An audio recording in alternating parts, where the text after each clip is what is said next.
I set up my free zone company in Dubai, UAE in May 2023. And it was such a complicated process. And there's a lot of research I did. It would be worth doing a quick episode on the process, because I'm sure there's lots of people, particularly from the UK, United States, Australia, and a few other places around the world, where they're not really sure of the process and it can get really confusing when you start searching online. So the first thing that struck me was when I was searching how to do this, you just get tons and tons of companies that are offering business setup services for free zones in Dubai. And there's over 40 free zones to choose from in the UAE, with 20 of them alone, or might be more than 20 just in Dubai. So there are some that specialize in certain industries, and the cost, depending on where you're looking, can really range from anywhere from around like 3,000 dirhams all the way to, 100,000 I've even seen as a setup fee, with lots in the middle about 50,000, which is around, it's around 10,000 pounds. I don't know, what's that, about 13,000 US dollars approximately. And that's just a lot of money to set up a company. And there are tons and tons of agencies that are out there offering these services. And I actually was searching for ages, and I come across the free zone that I ended up incorporating the company with, like setting up the free zone company with directly. I come across them weeks before I realized they were the actual authority who you have to set up the free zone with. I just thought they were just another one of the many companies that are out there who are offering these setup services. So do you need to use an agent in Dubai? Well, I didn't. If you listen to the video about a year ago, I did mention about one of these setup companies where they help people like you set up your businesses in Dubai or anywhere, in the UAE full stop, as a free zone, and they charge you a fee for that. But I wanted to go direct with the authority, just because I was seeing this crazy range of prices, and I'm just like, well, clearly there's either some of you that are just scamming people and taking money, which is just a scam where it's really low, or there's some of you where you're just charging extremely high service fees for the introduction. And so I just thought, you know what, let me try and find the authority. So that's what I did. Now, how do you choose which free zone to open up your company with, first of all? So that was one of the issues. There are lots of free zones. As I mentioned, there's like over 40 in the UAE, and some of them specialize in individual things. And some of these websites that you land on, where I've mentioned about these agents, they may appear like they are the actual free zone company, the free zone sort of, authority in themselves, but they're not. But they will lead you to believe they are. And there were tons of them that I saw with an absolute ton of reviews, which just looked like spam to me. Really fantastic reviews with probably the real ones in the middle, which were absolutely horrendous. But anyway, I found the free zone that I registered with, like I mentioned, weeks before. Didn't realize they're the official body. And I literally must have done 15 to 20 hours of research, just working out which free zone to pursue, and avoided the agents that have those, really shady looking reviews. I started seeing you get one really bad comment, and then within a couple of days there's suddenly 50 really positive ones, and it's just probably not real. But in any case, there are some things that you need to pay attention to, things to note. And one of the first things I'd say is being careful of the hidden fees. That wasn't an issue in my case, but I've seen lots of reviews. Like I said, I did delve into this, where agents don't tell you about a number of the fees that you're going to have to pay along the line. And one of the things that I discovered when I set up with the free zone that I ended up setting up with is that with that free zone anyway, if you set up through an agent, in the future, if you have any issues around the fees or anything like that, you have to go through the agent. You can't go direct to the free zone. Yeah, I'm sure it's just some agreement that they've got between the agents that pass those deals to them. So if you go with an agent, you cannot contact the free zones directly, or at least the one that I'm with.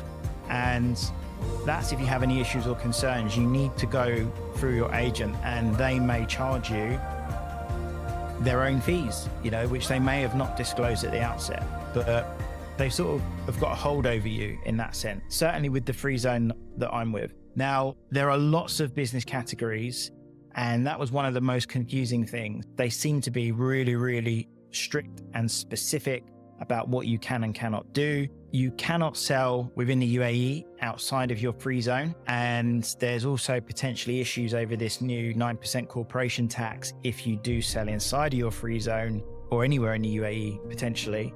So that's not completely clear right now. I will come back to that at another point. Once I finally got that ironed out, the corporation tax is not 0% anymore for businesses in Dubai or the UAE, full stop. And see the video that I did a year ago, which I'll link to, but it may still be free. Okay, there's a caveat to that. It may still be free, but I want to make sure I've got 100% accurate information before I start putting it out to you and you start making plans on that. But don't make plans based on anything that I say anyway. If you want to close it down, you'll have to pay quite a substantial sum of money. Potentially, it might be like £1,000. It could be more to close down the company. And some free zones allow you to do the company setup process from abroad, as mine did. Others require you actually to be present in the country for you to be able to set it up. Now, if you don't have an office space, there's lots of free zones that I've seen where they require you to have an office space. So you must lease an office space, even if you don't need it. Like lots of businesses like mine are online, you don't need an office space. And even if you don't need it, they require you to have a lease. And actually, the way that mine was pitched is that you don't require to have a lease. And actually, when I did set it up, I did get a lease agreement with it, but I've not paid for extra for that. So it just seems to be that something that they've just done to get past whatever the rules are with the government. So what are the costs? With the exchange rate at the time, I paid around £3,700. And that included my establishment card that allows the new company that I have out in Dubai to sponsor foreign workers, including myself. Yes, it had to sponsor me, which if you compare the cost of setting up to the UK, I mean, they're not comparable. The UK is £13. Yes, £13 to set up a company in the UK versus $3,700 to set it up in Dubai as a free zone. And then you're really limited on what you can do. In the UK, if you set up your company at £13, you can pretty much do what you want with it. In the United States, similar thing. I think theirs is like $150 or something like that to set it up, which is still a massive difference from, £3,700. Let's say it's about $5,000 US. It's a humongous sum of money. And that's not a one-time payment either, people. That is something that you are going to pay on an annual basis. So the way I'm seeing that in my head and justifying that is it's basically like a tax. That's how I'm seeing it, even though it's not a tax. I'm seeing it as a tax, and I'm seeing it as a tax that if that company was in the UK and I remained resident in the UK, £10,000 profit, I would have paid about that much. So if I make more than about £10,000, probably a little bit more than that. If I make more than about £10,000 profit, then I'm better off with this company set up in Dubai. So the application process, how was it? First of all, you've got to select your business category. And I mentioned it earlier, it's a bit complicated and they are really restrictive. So with the free zone that I set up with, it's free of them. So free are included within the fee, but you can choose up to 6 different business categories on your license. Now, some of you who operate businesses in the UK will be saying, yes, but we have SIC codes, SIC codes in the UK. And yes, we do, but it's a very different thing. You can have an SIC code right now. You can set up business selling microphones today, and tomorrow in that same business, you could start selling sandwiches if you chose to. In the UAE, it's not like that. They're very restrictive on what you can do. So there are non-regulated and regulated categories. Regulated categories probably isn't for the vast majority of you. I had a look through some of them. Most of these entrepreneurs that will be listening to this are going to be interested in, and they require specific approval from the government and special licenses, which I don't know anything about at all. So you're in the wrong place if you are looking for a regulated business. But if it's not a regulated company, that's the vast majority of the options on there. There are things like, professional licenses for consulting, commercial trading licenses for import and export. And if you have categories in both professional and commercial, in my free zone anyway, you can combine them for an extra fee rather than having to set up a completely separate free zone company. Some categories require a degree, which is bizarre. Okay, well, it's not that bizarre. It's not bizarre if you're a vet. Yes, if you're going to set up a veterinary practice and you're going to be the vet, then yes, absolutely. I understand why you would need a degree. However, what I do not understand is if you're a search engine optimization company, why you would need a degree, but you do. Business management degree. Bizarre. I have no idea why, but that is a requirement. So there are some odd things out there which you can see if you're looking on YouTube, but it's one of those things where you just have to abide by their rules.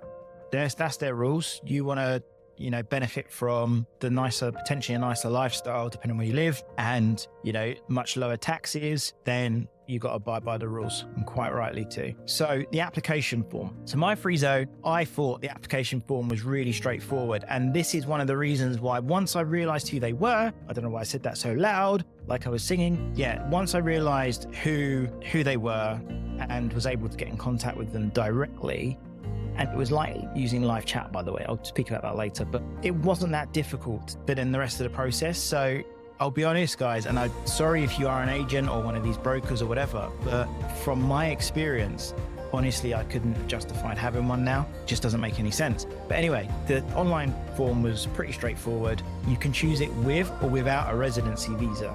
Now, I didn't really pay much attention to this at the start, but it is quite an important decision to make. With the residency visa, what that allows you to do, it allows you to sponsor yourself. Basically, that gives you the establishment card so that you can then sponsor yourself to go and live in Dubai or UAE for up to 2 years at a time. It used to be 3 years, it's now 2 years on your visa. I decided to do with the visa option. You have to pay an extra fee of about £500. That's what, about $750, something like that. I don't really know like the exchange rate to dollars in the UK at the moment. It's been going up and down, but it's around there somewhere. And the additional cost of allowing the visa plus the visa cost. Okay, the application form. Personally, I thought it was pretty straightforward. And after I actually finally found out who the authority was so that I could go directly with them, and that was super simple, by the way, and it was, the communication was fantastic. The process was pretty slick going forward. I honestly, having done this now, and I'm sorry if you are in the business of like brokering or setting up these companies for people, but if you are being set up with the free zone that I'm with and using a broker and paying a load more money for it, personally, I honestly don't see the point. I don't know what you would have possibly gained from it other than saving yourself probably about an hour of your time to set it up, like to complete all the forms, and you get the Emirati ID and you can do everything there basically. But I'll do a video on that when I get round doing the visa, just so that you know what the process is. So you can choose to get more than a year and get a discount. Now, normally, I'm I'm the person who will sign up to a year for free. When there's like a 12-month plan, and it'll do like 12 months for the price of 10 or whatever. I will normally do that because I just don't like paying extra money when I don't have to. But in this case, I had come across a video, and I'm going to try and find it because I feel like I probably should, shout her out a bit. It's British Entrepreneur, and okay, so I went and found the video. I'm going to put the link in the show notes, and it's a British entrepreneur. Her name is Mabel Goulden. Hopefully I said that right. And she had a bit of an experience with one of these companies. She set up her free zone company initially and paid for a number of years to get that discount. And then I can't remember exactly, it's a bit since I watched the video. It was a video from last year, from 2022. She had some issues with them and needed to set up with someone else. And basically it was just a waste of money. So I just thought, let me just err on the side of caution. And yes, even though I plan on business succeeding, of course, I wouldn't want to dump in 5 years worth of money when ultimately it might fail. And then I lost all that money. So anyway, I decided on the 1 year. So the most confusing part was the share allocation, which is just your liability. So similar in the UK with a limited liability company or an LLC in the United States or various places around the world, you are limited by your share capital that you have. Now, the minimum share capital that they'll have for the free zone, for at least my free zone company, I don't know about the others, is 10,000 AED, 10,000 dirhams, which is what? £2,000, 2,250 pounds, something like that. Yeah, so 10,000 dirhams, it's a minimum of about £2,200 or 2,700 US dollars, but the recommended minimum is 48,000 dirhams, which is about 10,000 pounds or about 12,500, 13,000 US dollars. And that's if you need to have a partner or investor residence visa. Otherwise, you cannot have it. You can only be classed as like a general manager or some other title in the business. And funnily enough, I might as well mention it, managing director. If you want the title of managing director, which is normal in the UK, anyone setting up a business, become a managing director. If you want that title, then you have to have a business degree, or there was like a certain number of years in a internationally recognized corporation, as in like a big corporation. Bizarre, but again, this is just how it is. But if you want the investor or residence visa, there is no difference with it to the other visa, but you have to pay extra for it. So anyway, that's the application form. Honestly, it was straightforward. The most confusing part was the share allocation. You're not used to what that means. And by the way, if you're wondering, do you have to actually put that money into the bank? No, you only need to put that money into the bank if you want your share certificate. Yeah, that's right. So if you want your share certificate for them to print that out and actually say, look, these are the shares that you own, you need to have put that money into the bank, and the bank will issue you a statement to say, yes, they've deposited this money, and then they will issue your share certificate. So you'd need that if you're going to do something like selling the business. So something else that I just thought, it's not, basically I write notes here, it's not in my notes right now, but one of the questions that would probably come up around limited liability, is a free zone company a limited liability company? Now, I searched for that for ages, and to be honest with you, I couldn't find a real answer. But it was when I dealt with this free zone, and the guy Switty, who I dealt with, he's been incredible. He's so helpful. He pointed me to some information, and basically, long and short of it is, yes, it is. You're limited to your share capital. So for example, if you end up getting, similar to the UK, if you end up getting sued for a shit ton of money because you're limited to whatever you put your share capital as your personal liability in the business. So whether that's 10,000 dirhams or 48,000 dirhams or whatever you put, that's what you're limited to. So the minimum is 10,000. They recommend a minimum of 48,000 if you want an investor/partners residence visa. Now, the payment, how does that work? So I'll be honest with you, I was still a bit nervous at that time about, I completed these forms, and the thing that made me nervous was that some of these free zones, in fact, pretty much all of them that I've seen, their website addresses, they're not official government website addresses, not like gov.ae or anything like that. It's kind of, the trust factor is not quite there. And I was still thinking at this point, am I being scammed? Is this the point where I send my money and I will never hear from Switty or his friends again, who've been helping me out on my application? And I was a bit nervous about sending the money, I'll be honest about that. And so I just thought, yeah, they give you the option to pay by credit card with a fee, which is about 2% extra to cover their processing costs. I didn't use a credit card, although I was thinking at one point, maybe I should, because it would be like a fairly easy way to get my money back if I needed to. But there's two reasons why I didn't want to use a credit card. The main one being, if you pay for it, you got to pay in dirhams, right? And where did I go? United States. I paid for something in dollars, and I had an extortionate fee. Not only was the conversion rate terrible on my credit card, they put an extortionate fee on top of the transaction as well, just for the fact that it was a foreign transaction. So I was like, I'm not doing that.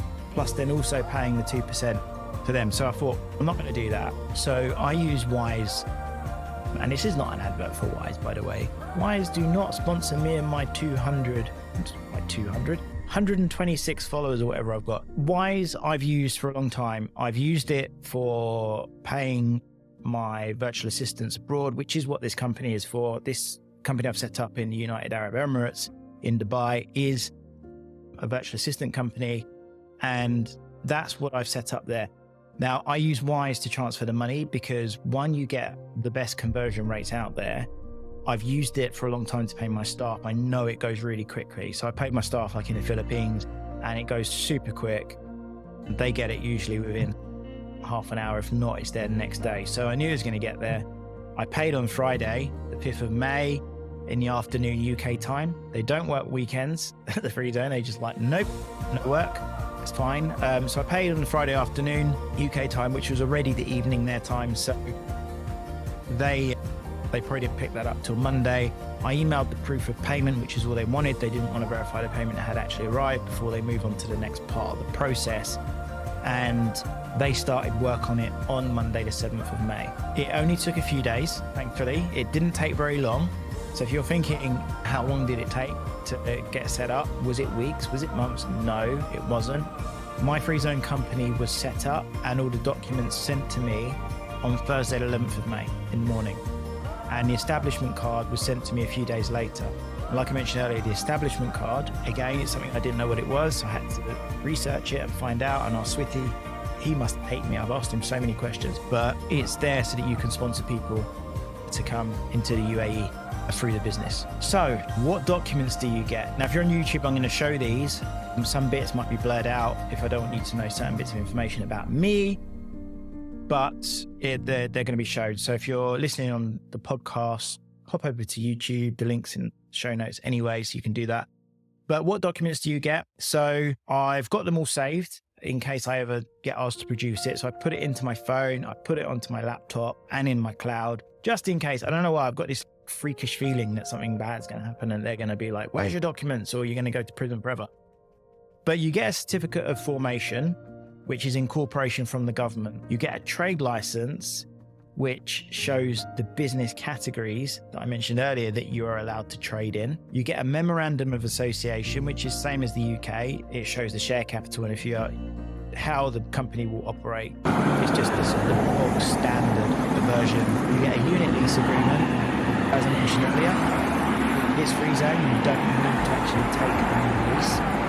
Pay for an office or anything like that. They just include a unit lease agreement, which I think covers the UAE law. I don't actually have an office. It's a registered office effectively, but I can get offices there and they're really cheap, surprisingly, like compared to the price of housing there. But anyway, that's another story. And the establishment card that allows you to sponsor, employ foreign workers. So all of those things, apart from memorandum of association, I didn't know what any of them were. And I had to ask Switty to tell me what all of those things meant and why the numbers are different on the certificate of formation and trade license. Again, I thought, are they ripping me off? Are they conning me with something? Because the numbers don't match up. It's really strange. I don't understand, but he just says it's literally always like that. So I've just had to take it. That is the case.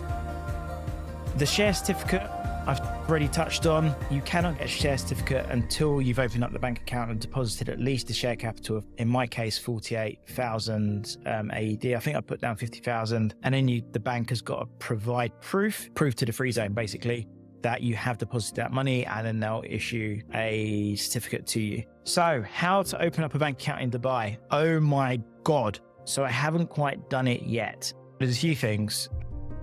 You actually can't open up the bank account for the business. As far as I'm aware, you cannot do that without the Emirates ID. So this was where the potential problem was if you chose not to get a residency visa, because you might have chose that option not to early on, then realize you can't open up a bank account without getting your residency visa. And then you'd have to pay another £500 as a fee, an admin fee, plus the cost of the residency visa. That's why I specifically mentioned it, because of this issue. This is where there seems to be masses of problems. Like, you need Emirati ID and the visa, and you need to be in the country to apply for the account, which is strange because the UAE, they seem so advanced in everything. Like, technology is just, everything is led by technology. There, it looks anyway, but then they've got proper old school crappy banking, old school sort of like 1990s banking, like in the UK, and I'm really not looking forward to it. Literally the best banks that I could find so far, recommended by several UK business owners that I've spoken to on Facebook group, Brits in Dubai. And the best one that has been recommended the most so far is NDB Bank. Now, guess what their star rating is on Trustpilot? It's a massive 1.3 stars. I've never seen that in my life, not for a major company. And the highest rating for banks so far that I found are 1.7 stars. So clearly there's a disconnect, because the vast majority of people in Dubai particularly are foreigners. I think it's like 85-90% are foreigners. I would be one, obviously, a foreigner. And they've got some like crappy banking way of doing banking. You can literally open up a bank account now on your phone here, like with no problem. I say no problem, unless it's a business bank, then you can have a problem opening it, which I have done in the past, even with the challenger banks. But anyway, it seemed like that's going to be a challenge. And so I'm not really looking forward to that, but I'd have to get the visa, I'd have to get the residency sorted out to be able to even open up a bank account there, which is really annoying, but it's going to have to be done if I want a bank account there. So what about the visas and residency status? I'm losing my voice, so I have to wrap this up. I'm going to do another video about these. Okay, once my visa is issued, I think I'm going to do a video about it. If you're a UK resident now and you get the residence visa in Dubai or anywhere in the UAE, just bear in mind that alone does not automatically mean you're going to pay 0% income tax. In fact, not only does it not automatically mean that, it's so far from it. The rules are really complex. There is a double tax treaty, which is complex, and I've even got my accountant doing some homework for it. So once he's come back to me on that, I'm also going to be speaking to an accountant in Dubai at some point. And the fees, they differ massively depending on if you're inside the UAE or outside the UAE when you apply. Interestingly, it's actually more when you're inside the UAE to apply for a visa than when you're outside the UAE. I think because there's some admin fees around changing the visa that you're currently in there with, whatever it is, a tourist visa, whatever you've got.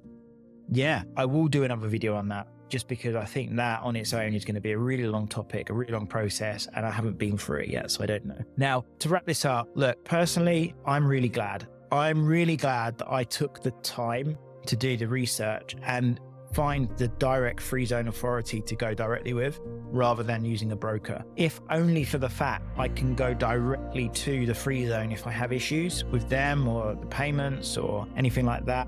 They're accountable to me for the payments and all the costs and stuff that they've already sent to me. Some of these agents operating out there, they know, certainly with my free zone, which actually gets recommended a lot by them. Okay, so I've gone to a number of brokers as well and spoken to them, and they've recommended the free zone that I'm with. It gets recommended a lot, but your hands are tied with them if you need any changes to be done, or if they come up with some random fees that you have to pay, admin fees that they make up, they can charge you, that they may not have told you about, for anything to get done. The other thing is there's literally so many bad reviews among literally hundreds and hundreds of what look like fake Google reviews, where they seem to take the money and then people are waiting months to get their company set up, their free zone company set up, which is crazy. It literally took me I can't remember the dates that I put down here. It literally took 5 days from the point that they picked up my application and proof of payment for them to have it set up and all the documents sent to me. That was me going directly. Honestly, I just don't see the point in using a broker or an agent. I don't even know what they're called. I don't know what you'd call them. What would you call them? If you let me know, write them in the notes, because I don't know what they're called. But I'm calling it a broker, I'm calling it an agent, whatever they are. And there's potentially hidden fees. And then there's just loads of reviews about complete fraud where they've taken the money and never heard back from them again.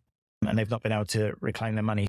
Yeah, I'm so glad I took the time to go directly with the free zone. Who knows? Maybe I'll go out there and I'll realize actually I've been scammed all along and they're all fake documents and I go to jail and you never hear from me again. Who knows? But the free zone that I'm with, honestly, it's not the cheapest, but it's also nowhere near the most expensive by a long way. You get a lot of freedom with it. The pros, you can also set it up when you're not in the country, which is a big thing for people like myself, who I don't want to have to fly to Dubai just to set up the company when it's maybe not the convenient time for me to go. I've got it set up while I'm still in the UK. The free zone, really helpful. So the account manager assigned to me, a guy called Switty, he was so helpful answering my questions. He honestly, sometimes it was like live chat. Send him an email, bang, I get an email back within a few minutes. I'm like, hold on, guy, you're too quick. Oh, you're a bot. But he's so knowledgeable and really helpful. I never spoke to the guy once on the phone, on a conference call or anything. It's all been through WhatsApp, or WhatsApp and email. But yeah, really helpful. Couldn't recommend them enough. And if you do want to speak to him directly, let me know. I'll put you in direct contact with him because he was so helpful to me, and he said that I can pass people over to him. So the process for me was really swift. It's me who held up the visa stage. So I wasn't sure if I wanted to go for the visa or not at a point, but I held that up. I've now got the e-visa issued. I'll mention about that another time. And I'll be going to Dubai in June 23 for 3 weeks just to check it out, see if I like it, and see if I want to go and get my full visa issued. And if you do want to set up your company, like I said, get in touch with me in the link in the show notes with your name and your email, and I'll connect you directly with Switty. It's so helpful to me. I can't recommend him enough. I've not spoken to anyone else from the Free Zone apart from the people who've helped with the visas and stuff afterwards. But as the initial sort of point of contact, yeah, definitely I'd highly recommend him and the Free Zone that I've been with. So anyway, I'm Aaron, and I will definitely share some footage of being in Dubai. Look out for that. I'll probably put it on my Instagram. So if you're not following me on Instagram, go to Aaron Henry on Instagram. Links in the show notes. Bye.